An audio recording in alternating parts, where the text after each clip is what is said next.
Assalamualaikum warahmatallahi wabarakatuh. Apa khabar anak-anak murid semua? Baiklah, pada hari ini kita masih lagi di subtopik 2.3, tetapi pada hari ini saya akan terangkan mengenai interaksi antara organisma.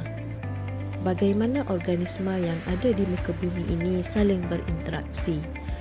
Interaksi antara organisma terdiri daripada simbiosis, mangsa-pemangsa dan persaingan. Simbiosis pula boleh dibahagikan kepada 3 jenis, iaitu mutualisme, komensalisme dan parasitisme. Apakah itu simbiosis? Simbiosis berlaku apabila dua atau lebih organisma yang berlainan spesies hidup bersama-sama dan berinteraksi antara satu sama lain. Simbiosis terdiri daripada mutualisme, komensalisme dan parasitisme. Mutualisme. Kita lihat dulu apa itu mutualisme. Contoh mutualisme adalah buran akan melindungi ikan badut daripada pemangsa dan menyediakan makanan kepadanya. Ikan badut pula boleh membersihkan buran, memberi nutrien dalam bentuk sisa makanan kepada buran. Maksudnya di sini, mutualisme adalah interaksi di antara dua organisma yang mendapat keuntungan bersama. Ikan badut akan mendapat perlindungan manakala buran mendapat nutrien dalam bentuk sisa makanan. Kedua-duanya mendapat keuntungan. Contoh lain bagi interaksi mutualisme, liken merupakan alga dan kulat yang hidup bersama-sama. Kulat akan membekalkan air dan mineral kepada alga, manakala alga pula berfotosintesis dan boleh membekalkan makanan kepada kulat. Contoh yang ketiga adalah burung tiung dan kerbau. Burung tiung akan mendapat makanan daripada kerbau dengan memakan kutu yang melekat pada badan kerbau. Badan kerbau pula akan bebas daripada kutu. Burung tiung dan badan kerbau mendapat keuntungan bersama. Seterusnya adalah interaksi komensalisme. Interaksi antara dua organisma yang memberi manfaat kepada satu sahaja organisma tanpa memudaratkan atau menguntungkan organisma yang satu lagi. Komensal merupakan organisma yang mendapat keuntungan. Dalam interaksi komensalisme, hanya satu pihak sahaja yang mendapat keuntungan, manakala satu pihak lagi tidak mendapat apa-apa faedah ataupun tidak memudaratkan. Contohnya adalah ikan remora, iaitu komensal, akan melekat pada ikan jerung sebagai perumah dan mendapat makanan daripada serpihan mangsa ikan jerung. Ikan remora mendapat keuntungan iaitu mendapat makanan, tetapi ikan jerung tidak mendapat apa-apa keuntungan dan ikan remora tidak mendatangkan bahaya kepada ikan jerung. Contoh seterusnya adalah paku pakis yang menumpang di celah-celahan dahan pokok perumah untuk mendapatkan cahaya matahari. Paku pakis akan mendapat keuntungan iaitu cahaya matahari, tetapi pokok perumah tidak mendapat apa-apa keuntungan ataupun kerugian. Seterusnya adalah interaksi parasitisme. Interaksi yang menguntungkan satu sahaja pihak dan akan memudaratkan atau merugikan organisma yang satu lagi. Parasit ialah organisma yang mendapat keuntungan. Perumah pula ialah organisma yang mendapat kemudaratan.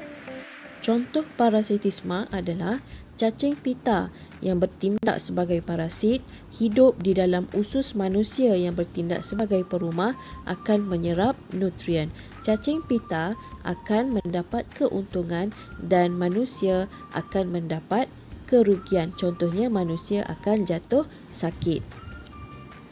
Contoh yang kedua adalah kutu, iaitu parasit yang menghisap darah manusia dan haiwan sebagai perumah. Kutu mendapat keuntungan iaitu dapat menghisap darah, tetapi manusia dan haiwan yang ditumpangnya mendapat kerugian. Jenis interaksi yang seterusnya adalah mangsa-pemangsa. Mangsa-pemangsa melibatkan satu organisma yang memakan organisma lain. Mangsa ialah organisma yang dimakan oleh pemangsa. Pemangsa pula ialah organisma yang memburu organisma lain sebagai makanan. Ini adalah beberapa contoh interaksi mangsa dan pemangsa. Pemangsa akan memburu mangsa untuk dijadikan sebagai makanan. Seterusnya adalah persaingan.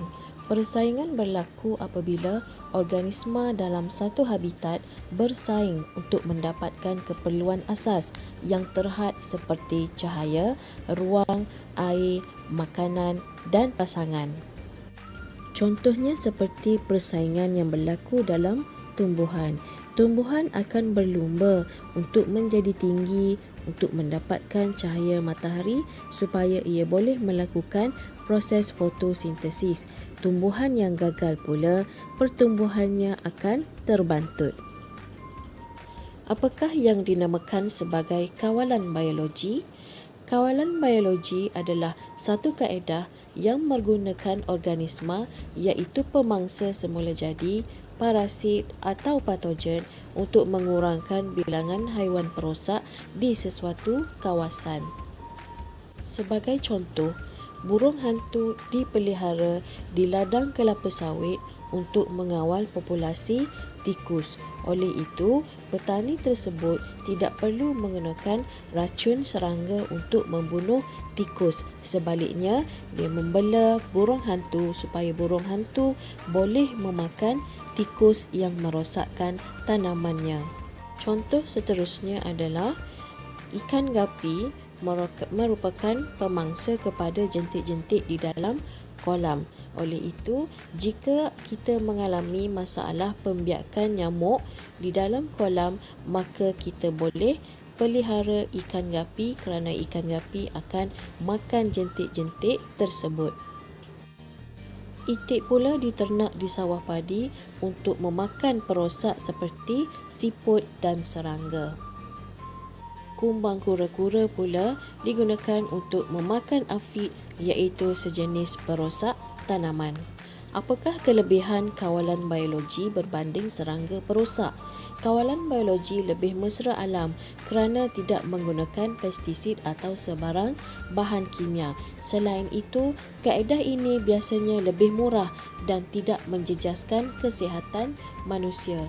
Namun demikian, kaedah ini juga mempunyai beberapa kekurangan seperti ia mengambil masa yang lebih lama untuk menunjukkan kesan berbanding dengan penggunaan racun serangga yang lebih cepat kesannya, dan keseimbangan ekosistem mungkin akan terganggu kerana spesies baru diperkenalkan ke dalam ekosistem tersebut.